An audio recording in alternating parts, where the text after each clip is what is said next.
should say before I start that some of the writing on these slides is going to get smaller and smaller and be very tiny. So if you need to sneak forward to the front row, I know no one ever wants to sit in the front row, but feel free, or if you need to get up close to the screen, peer at it, or look at the slides later. Please do. I'm sorry, I think it's just the size of the screen relative to my font.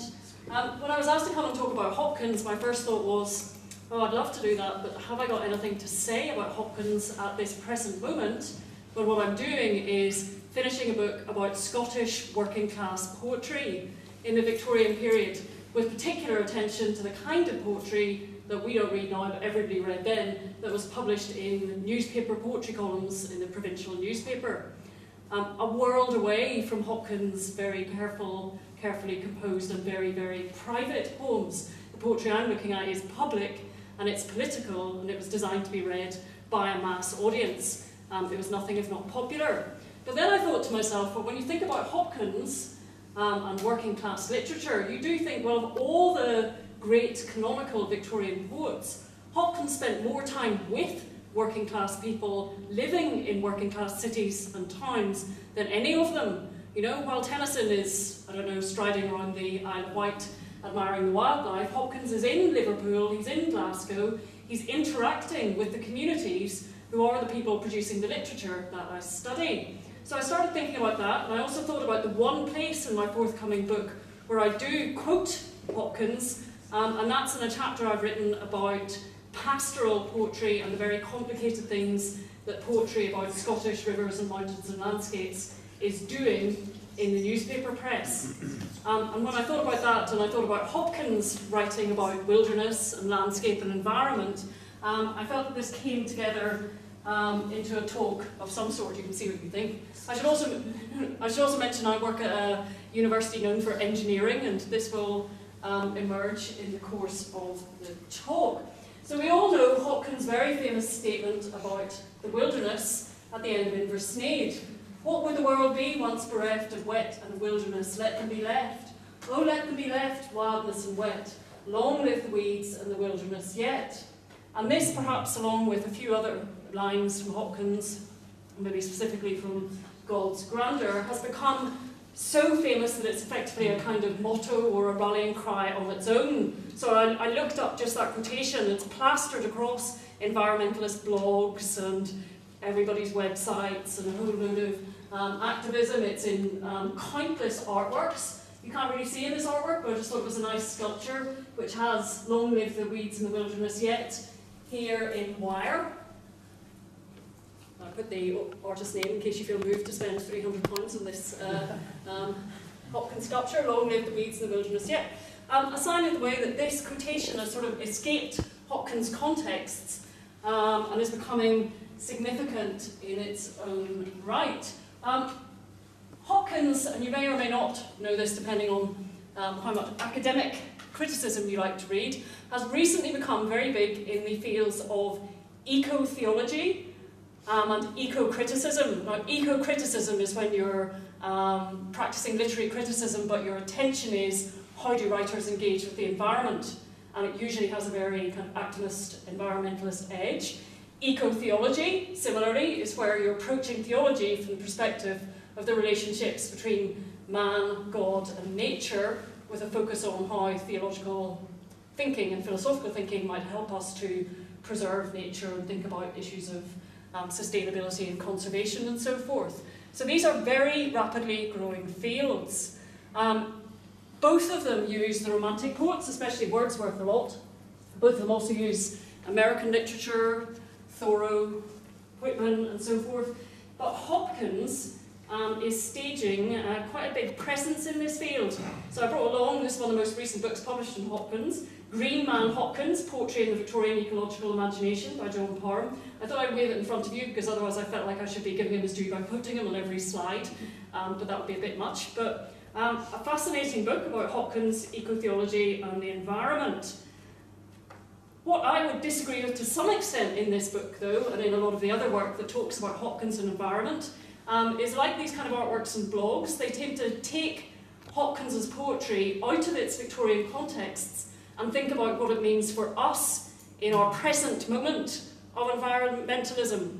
And while this is very useful and constructive, I tend to work on poetry in quite a historically inclined way. I'm interested in what it might be doing in its place and time. So the one big statement that I think I disagree with from this very good critic is he says Hopkins's named poems, like Inversnaid, don't really relate to the place that they name. They could be situated anywhere. They are in effect kind of free-floating. So as you'll see in this talk, I'm quite specifically going to disagree with that because I'm going to talk about Inversnaid and Ribblesdale and how those poems relate to those actual places. But just to go through a little bit of material on Hopkins and his idea about the wilderness. He wrote to Bridges in 1879, and this is usually read as a letter that's about Inversnaid, even though, as I'm sure you know, Inversnaid, the poem, was never shared with Bridges or with anyone. It was an entirely private poem found in his papers by Bridges. I have 2 sonnets soaking, which if they should come to anything you shall have, and something if I could only seize it in the decline of wild nature, beginning somehow like this. Oh, where is it, the wilderness, the wildness of the wilderness? Where is it, the wilderness? And ending, and wander in the wilderness, in the weedy wilderness, wander in the wilderness. Now, I don't think Hopkins had quite perfected the manifesto in these lines, but he's clearly thinking, where is wildness to be found? I think he's probably thinking in that first little group of 3 lines about how wildness, the word, is contained within wilderness, but how wild is the wilderness that one might find in 1873, and where can it be located? The second group of lines I like because they're about wandering, but they're quite, this whole little set of lines is very wandering because it seems like Hopkins hasn't quite decided exactly what it is that he's trying to say. Wander in the wilderness, the weedy wilderness, wander in the wilderness. And weedy isn't working there very well either, I would say, as opposed to long live the weeds, because of course weedy as an adjective immediately conjures up, I don't know, tall, thin, not very good at sports, kind of connotations which are not what you want to go for here. But it is clear from this and the eventual ending of Inversnaid that Hopkins is interested in the idea of wilderness. He's interested in wandering, which is what he's doing when he writes the poem Inversnaid, and it's what Wordsworth is doing when he wrote the poem on Inversnaid that Hopkins very much has in mind.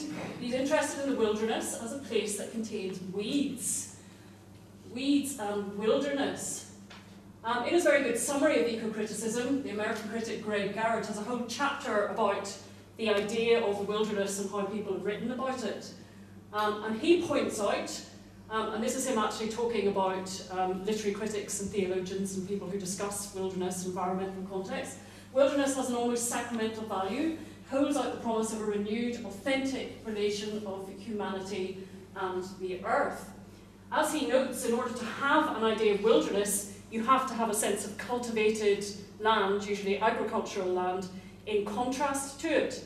Wilderness, in Christian context as well, as he discusses at some length, has been seen both as a negative place of trial and temptation, but also as a place of self-discovery and of learning, and associated with perhaps St. Jerome or other figures where you go to the wilderness and then return.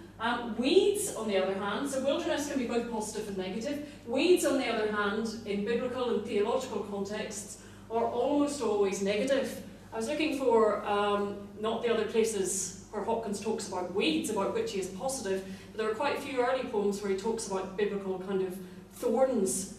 And of course in the Bible where weeds appear, this is usually in Old Testament, your lands will be destroyed and your crops will fail and weeds will take over.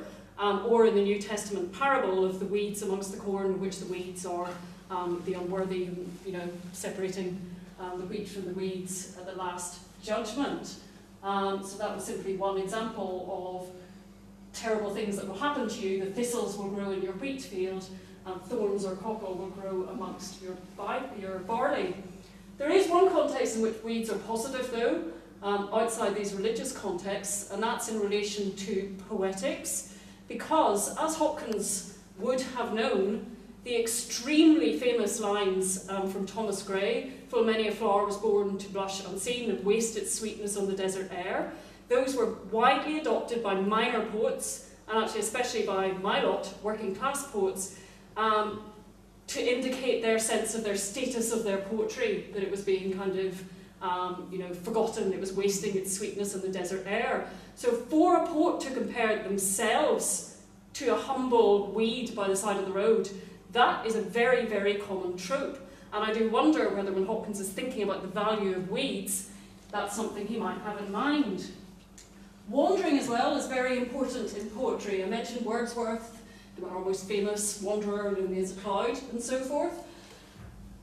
In the context in which Hopkins is writing Inversnaid, a more famous poem, and it's more famous because Baron's Loch Nagar, though critics rarely talk about it, was circulated in broadsheet form, so everybody could sing it. It has a tune, a very recognisable tune. I won't sing it, but I'm sure some of you could. And it was popular, so people who didn't know this was a Baron poem knew this as a song, and it's about wandering in the beauties of Scotland. In your childhood, there my young footsteps in infancy wandered. The trope of wandering in 19th century poetry is often associated, as here, with something that you've lost, something that you were once able to do in your childhood when you were free, but now, as an adult, you no longer have the freedom to wander. Of course, we all know this is very true of Hopkins. If I think about Tennyson again, get up in the morning, say, get on with the dinner, Emily, off you go, 25-mile hike, disappear. But Hopkins had work every day. When he wrote to his mother from Liverpool, I know I need to go and get some fresh air, but I can't get away. Of all the writers we might think about in that period, he might have had less freedom to wander, less freedom to have even a day off. So wandering takes on important qualities in his work in this sense, something desirable, some kind of contact with nature that you don't have the freedom to make. Here's a whole poem of Inversnaid, which I'm not going to read because I'm sure you all know it off by heart. But as you'll know, this is a poem that thinks about weeds, that thinks about wilderness, but the kind of fourth W term that it puts in there is wet. Right? This is a poem about wetness and water, all different kinds of water. The burn rolling over the mountains, falling into the waterfall, the froth and the foam, the pool at the bottom, but also the dew and the wetness of the braes and of the bogs that the brook is moving through. Incidentally, this is slightly off my track, but I do find weeds very interesting here because it doesn't seem to me that any of the plants Hopkins talks about in Inversnaid are weeds. So he's talking about heathpacks, he's talking about heather. I specifically have a very angry poem about patches of heather being dug up and houses built on them in the 19th century because everybody used heather stems for fuel in the winter. Similarly, ferns. Well, if you go to very fashionable restaurants, apparently ferns are on the menu now because you can eat young ferns and they're a delicacy, but you can also use bracken for bedding.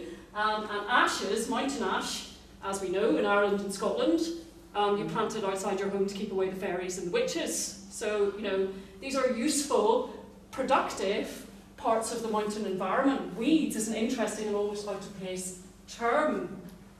Greg Goward reads this poem in relation to wetland ecology and in relation to our modern and quite new sense that bogs and wetlands, this is topical for all of us from Ireland and Scotland, are actually vital environmental sites that need to be preserved. That, I think, is entirely correct. But what I would add to that is that there's a quite intense debate from around the kind of 1840s, 50s to the end of the Victorian period over what we should do with bogs and with wet land and with the weeds that grew in them. So I want to put, this is going to be hard for you to see and it's also hard for me to read because it's in really broad Scots, but I wanted to put Hopkins briefly into contact with one of the poets I discuss quite a lot. This is, like most of the writers I'm working on now, someone nobody at all has heard of. You are the only people other than me to have looked at this poem since it was written in the 1840s, quite possibly. And he started out as a herd boy, he was very enterprising. He ended up being a farmer and a rose grower in Dumfries and Galloway. And he was a passionate believer in the culture of improvement in all areas. And he published his poetry in the Dumfries and Galloway Courier, a newspaper very dedicated to, again, improvement in terms of education, in terms of reading groups and mechanics institutes, but very much in terms of agricultural improvements and what they meant for the countryside. And this is a wonderful poem because it is spoken by a weed. And the weed is being threatened, it's being threatened by specific new drainage techniques in the boggy field in which it grows. So, Lament of the Rash Bus, that's not rash as in foolhardy, that's rash as in green grow the rashes, right? These are those, I don't know their technical name, but you know those rushes with the little brown flowers on them that grow in there? Yeah, so this is one of those clumps speaking, yeah, and it says, you know, I serve a useful purpose, birds build their nests in me, I shelter young lambs, children pick me and make those kind of whistling noises, but I am going to be destroyed. My last hope is vanished, for new Yamun Ken, my doom is decreed. The Parliament men, this is about the Drainage Act, which people knew, right, because it's in the newspaper and you can see the report of the Drainage Act beside it, have loosened the strings of the purse of the state, and lavished forth gold for to hasten my fate. The high and the low men of every degree have leagued for to starve and exterminate me. He says, I think they're cutting drains. Devil take them. It mentions people like Smith of Deanston. He had invented a new plough. He was very big in Dumfries and Galloway circles for drainage, parks, so forth. They banded together. They're going to starve and exterminate me. I am an oiled residenter, it says in the last line, of this field.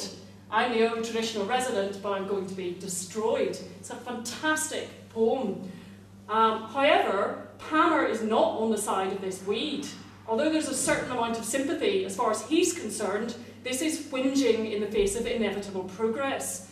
And this becomes much clearer in some wonderful poems he wrote about his local bog area, Lochar Moss, which lies between Dumfries, the town, and the sea. And as far as Palmer and the newspaper editor and everybody else connected with it felt, the thing to do with this amazing piece of wetland was drain it as fast as possible and turn it into productive fields. Palmer wrote 3 separate poems spoken by Lochar Moss. I, Lochar Moss, do humbly pray that engineers may me survey, my capabilities report, then men of capital exhort. But first, some plan or plan secure, efficient, practical and sure, whate'er the name it makes no matter, to drain me of my surplus water. My surface then with ease would yield and soon become a fruitful field. That's its first plea. Its second plea is in Scots, to show that the borough can move between them. Must I lie a black, unsightly, wet and wild, neglected thing? And I love that line because of the relationship with Hopkins, wetness and wild. Where here, those are just a symptom of neglect and you need to be dealt with. Cultured, I would shine full brightly, and more importantly, gold and gopins, that's handfuls of gold, I would bring in.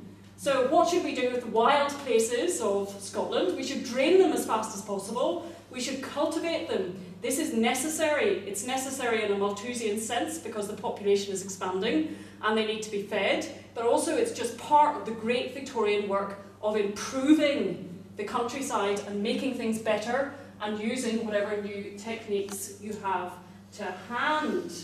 Okay, so coming back to Inversnaid and circling round again to the point behind Palmer's poems, Hopkins present this as a wilderness, but one of the questions we might ask ourselves, and that critics indeed have asked, is just how wild is this named location? So this is what Inversnaid and the waterfall look like today. This is what they looked like in the 1870s, i.e. the same.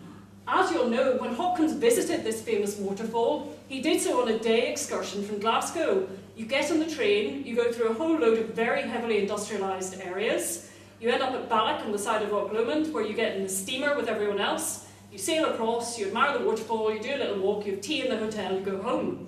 It's a day trip. Right? This is not Wordsworth in his lonely place communing with the lovely Highland girl he spots at Inversnaid. This is an organised tourist excursion, and that large hotel is still there. But almost more importantly than this, and most people who talk about Inversnaid would note this, is what is in the hills above Inversnaid, the hills dappled with dew, and what's happening in that watery environment. Because what's happening in that watery environment is it's all being put in pipes in the new Loch Katrine Reservoir and being taken down to Glasgow. Okay, so you can't see this very clearly, but there's a great big loch there, Loch Katrine, and that's the Loch Katrine Reservoir. In the 1850s, this was Britain's, actually possibly one of the world's, largest and most important construction projects. It's the first really, really big, successful bring water from the wild to the industrial city project, Loch Katrine. So all of this becomes a reservoir in the Trossachs, and it all goes down here. This is the line there, Glasgow Waterworks. Right, that is Inversnaid. That's the walk between the two places. That's Loch Artlet, which is phase 2 of these works. As a tourist guide, written not long before Hopkins visited the place, wrote, "It's nearly unnecessary to state that the city of Glasgow is supplied with water from Loch Katrine." When it was proposed to do this, it was asserted that the project would destroy the beauty and romance of the district. But these predictions have been altogether falsified, and every year the number of tourists who visit the Trossachs and Loch Katrine is steadily increasing. And he points out to us that this Katrine-Inversnaid route is part of the walk that you do in either direction on your excursion, on a very good road made by the late Duke of Montrose, a smart walk of little over an hour. So this is not a big distance, is what I'm saying. In effect, if you walk up from Inversnaid to Katrine, you are walking over the tunnels that were built. 10 miles of tunnel under Ben Lomond Mountain, the spectacular mountain that towers over this area. 34 miles of aqueduct, 70 tunnels, 26 miles of piping in total. 4,000 men lived there for over 5 years in the navvy camps and towns building this. And nobody was sure it would work. So when Queen Victoria opened it, it was a huge triumph. It was also a major locus of environmental debate because, as the author of this tourist guide is telling us, this was a district famed for beauty and romance. The reason is that it's where Sir Walter Scott sets his extremely popular poem, which none of us read now, but all the Victorians knew by heart, The Lady of the Lake. The lake in The Lady of the Lake is Loch Katrine. So you can imagine that the proposal to turn this into a reservoir was controversial. It was controversial because of what literature had done for this wilderness, which was also helped to turn it into a tourist trap that people like Hopkins would visit. I find this wonderful, an epic of municipalisation pamphlet in the National Library of Scotland, which the subtitle's not relevant to Hopkins, but it's so good I'll just read it out. The story of Glasgow's water supply, a detailed narrative of the public struggle with political graft, financial brigandage, capitalist greed and landlord gluttony. Published, not surprisingly, by Forward, the socialist magazine of the 1920s. And it has a lot of very proud statements about the project. Like the one, the Trossachs, is a land of enchantment, the other, Glasgow, the home of enchainment. Yet they are inseparably connected, one with the other, by the inexorable law of nature and the ingenuity of man. The bolted and barred mountain torrents, impounded by the ingenuity and industry of man, speak of a vision, a fertility of imagination brought to fruition, which a Scot could never have believed possible. And I was particularly struck, as you will be, by this quotation. In the midst of that barren wilderness, and there's the barren wilderness again, lying between the shores of Loch Lomond and Loch Katrine, here, that's Inversnaid, that's Loch Artret, that's Loch Katrine, just where these clan territories join, a small loch sends forth a tiny stream that flows downward to Loch Lomond, where, tumbling from a precipice, it forms the delightful cascade called Falls of Inversnaid. Few of the people whose eyes are charmed by its beauty know that it is completely under the control of man. Now, I was very excited by this quotation, but I double-checked, and in fact, this bit of the project, New Loch Katrine, didn't start until the mid-1880s. But now that I'm interested in this, I'd have to go and check the Glasgow papers to see if it was being discussed, which I think it probably was, while Hopkins was doing his brief period of work. But my point is, it's one of the biggest engineering projects of the last 50 years. Now, maybe Hopkins had absolutely no idea that the wilderness he was walking through and writing about was connected to this project, but not having heard of it at all would be like us not having heard of, I don't know, the Channel Tunnel, right? You might not have used it, you might not be precisely aware where it is, but you know that it happened, and that it was a work of significant engineering. If Inversnaid, the poem, is in some tangential way connected to these works, then in some ways that manifesto at the end might seem disturbing. Let them be left. well, if Glasgow had left Loch Katrine alone, where would all those working people have got clean water from? They wouldn't have. This was a revolutionary project in terms of dirt and disease and pollution in the inner city. On the other hand, you might say, well, whether Hopkins knew about what was happening, beneath the land he was walking on, or whether he didn't, Inverslade is a sign that that project succeeded. In other words, the Victorians managed to destroy a wilderness and then recreate it so it looked like an untouched wilderness. Something that the Victorians did to a lot of the wild places in the British Isles, incidentally, including the Lake District and many other areas.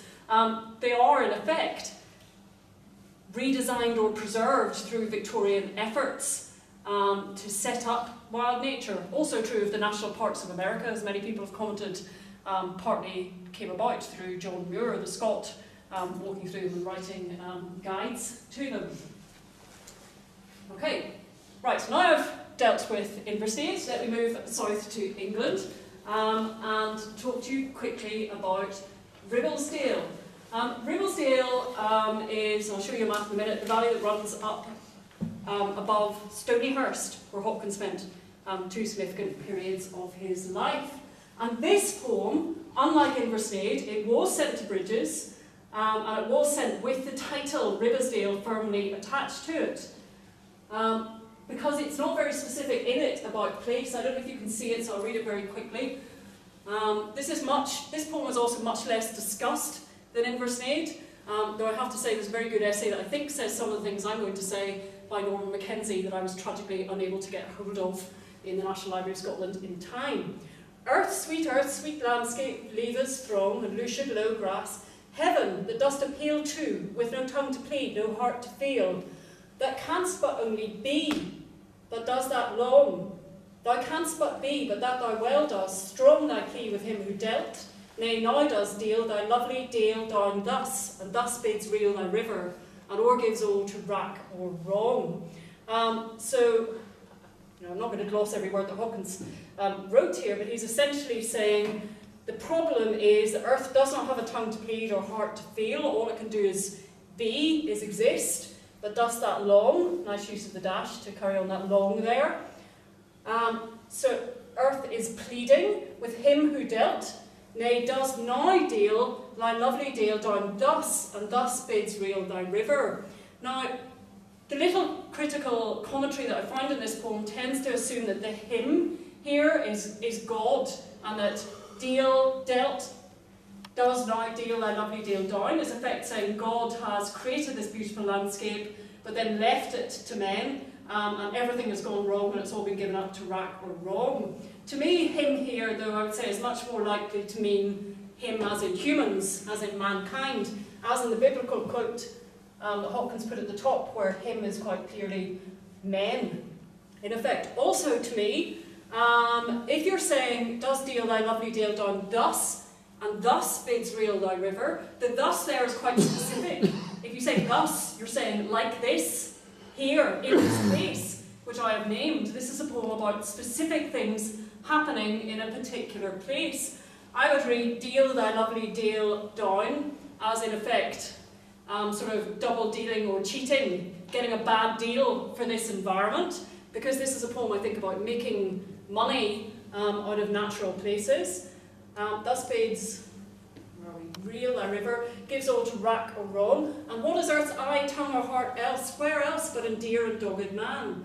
Ah, the heir to his own self bent so bound, so tied to his turn, to thriftless reeve both our rich round world bare and none reck of world after. This bids wear earth brows of such care and deep concern. I'm not quite sure how Earth can demonstrate care and deep concern in the final line, when Earth has no heart to feel, in line 3. Incidentally, the critics who read Hopkins in environmentalist terms don't like this poem. They see it as a worrying late development towards Earth as kind of passive in the face of man's actions, and towards the idea of nature as something that can be destroyed, despite the earlier poem, God's Grandeur. And they don't like the kind of ethos of stewardship that is going on here. This is something that eco-theologians debate a lot. The notion that man has dominion over the earth and how problematic that is in many ways. So they're not terribly happy with what's happening here. poem saying, in effect, reading rack in a double sense is not just rack and ruin, but kind of torture, like being on the rack, being stretched, something unnatural happening to you, and linking that to Bound and Tide, that this is a poem about how man is so tortured by self-will and by the need to make money that he fails to recognise that the torture he in turn is subjecting on the earth is not only destroying the environment today, but may lead to his eternal damnation later. I'm sorry, that's a very, very swift run through a complicated and in many ways difficult poem. I wanted to note again that this, as a poem that is specifically about a river and a dale, in which things are going wrong, links very strongly to a huge tradition of poems about polluted streams and rivers, or simply streams and rivers that have been dammed and diverted for the purposes of industry, which is what was happening in Ribblesdale.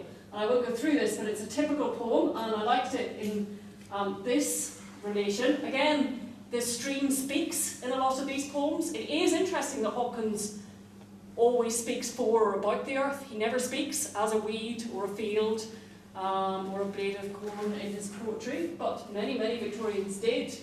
What the stream says here to men is, "Ye nae me the white of this, don't blame me for being filthy and polluted and full of disease. I'm tortured till I foam and hiss when fain I would be free. With bolts of iron you bend my soles, and when you let me run, I'm crushed so sore through your dreary holes, I roar and make a din." So this is a river speaking about being crushed and tortured and bent. Okay, Ribblesdale, as many commentators at the time now point out, is a wild, remote region. And here is Stonyhurst College down here. And Ribblesdale proper starts up here and goes all the way up. These are the rivers, the River Ribble, and then the Hodder and the Calder coming in to meet at this confluence of three rivers right beside Stonyhurst. Up here is the remote and lonely part of the Dale. Remote and lonely, apart from this great work of Victorian engineering, the Ribblehead Viaduct. 398 metres, 22 arches, 49.5 metres high. It's the climax of the Settle Carlisle Railway. I have actually seen this, in fact more recently in the hills above Inverstain. It is an extraordinarily impressive sight. It's also visible from all parts of the Dale, so you would have to know it was there. And it was built at exactly the time that Hopkins was spending his first period at Stonyhurst, 1871. That's when 5,000 navvies are camped here building this amazing piece of railway engineering. Now, this isn't like a short stroll from Stonyhurst College. It is 20 to 30 miles of rough country. All the same, it's still in your vicinity, and this is Ribblesdale. What Hopkins liked about that area was the rivers. The rivers are beautiful. There are three beautiful rivers. We bathe every day at a particularly beautiful spot in the Hodder. But the Hodder, which was that river coming in from one side, was the only unpolluted area of this watercourse apart from the farthest reaches of the Ribble. The Ribble had indeed been diverted and made to rail in Hopkins' term, because where the railroad was built at Helwyth, here, Helwyth Bridge, the river had to be diverted to make the railway line. Near the quarry, the river had to be diverted. The present embankment is set up in the old stream bed. Below Sawley, as this Victorian writer noted, the Ribble passes through manufacturing villages and receives effluents from mining and industrial districts. Sawley, let's see, that's here somewhere. I can't find it on this bad map, but by the time the river gets to here, which is above Stonyhurst, it's highly polluted. This stream coming in, the Calder, my map that is it. The River Calder was one of the most polluted streams in all of Britain. You can see it passes through the Burnley district, so it's passing through one of Britain's most heavily industrialised areas. Yeah, heavily urbanised, intensively industrialised. The inevitable consequence was disastrously high levels of pollution. By 1914, the Calder, the Hyndburn and other rivers in this part of the catchment were among the most polluted watercourses in the world. So when Hopkins titles his poem about environmental destruction, Ribblesdale, this is quite a specific commentary on things that are happening to this area of outstanding beauty. it was also, incidentally, when the big Parliament debates were going on in the 60s and 70s about polluted rivers, the Ribble Basin was one of 4 that were chosen for special examination. So you can actually look at the reports, and it tells you what was going on in Clitheroe, I guess Hopkins' nearest town, with detailed accounts of how many men worked there and all the dreadful things that are happening to the river and the water in the surrounding area. I'm nearly out of time, so I'll just very briefly note that had I another half hour to talk, I was going to consider not only Hopkins' attitude towards these wild places that are being developed for various purposes, but his attitude towards the men who made those developments happen. Because he did write one poem, Tom's Garland, another of his very difficult poems, in which the lead character, so to speak, is a navvy, garlanded with squat and sturdy steel, Tom. Tom's fellow piles pick by him and rips out rock fire home forth. Hopkins explained that by saying that they're putting down their picks at the end of the working day, and their garlands of hobnails in their boots are striking fire from the rocks as they stride home in a manly fashion. But all they're thinking about, sturdy Dick, Tom Heartsease, Tom Navvy, he's all for his meal and his bed. So rather than thinking about whatever work, whatever labour they're engaged in, they're just thinking about animal pleasures of food and sleep. In his letter glossing this poem, Hopkins wrote to Bridges, "It's navvies, or day labourers, who on the great scale, or in gangs and millions, mainly trench, tunnel, blast, and in other ways disfigure or manic the earth. On the small scale, singly and superficially, stamp it with their footprints." As often when he's talking about working men, Hopkins seems quite divided in the poem and his comments.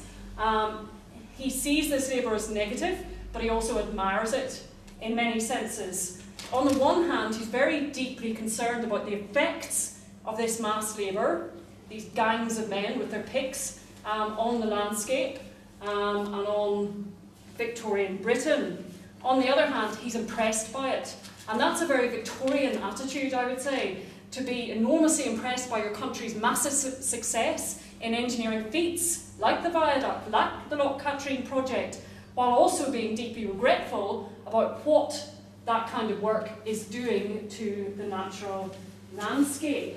In his comment on the slate quarries of North Wales, Hopkins wrote to Bridges, "Nowhere in Europe is such subjection of nature to man to be witnessed." And again, that's kind of proud. Like, we may be destroying the countryside, but at least we're doing it better than anybody else in Europe. Nobody else could take away the mountains this fast. The end is that the mountains vanish.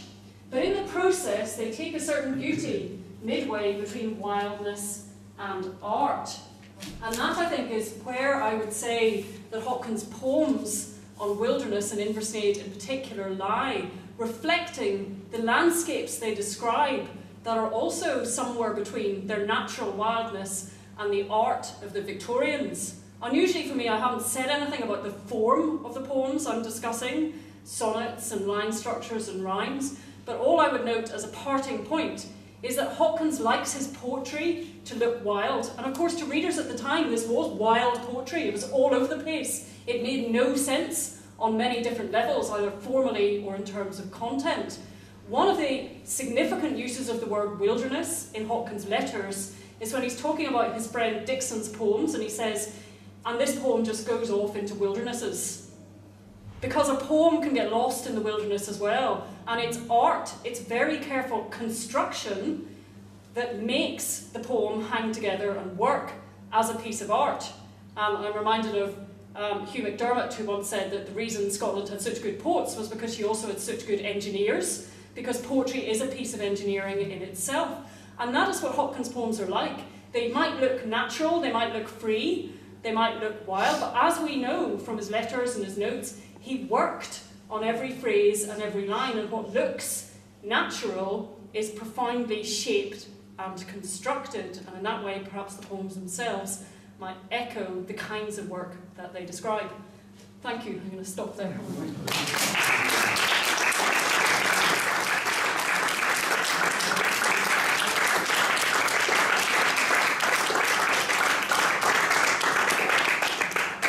Thank you, Kirstie, for that very stimulating talk.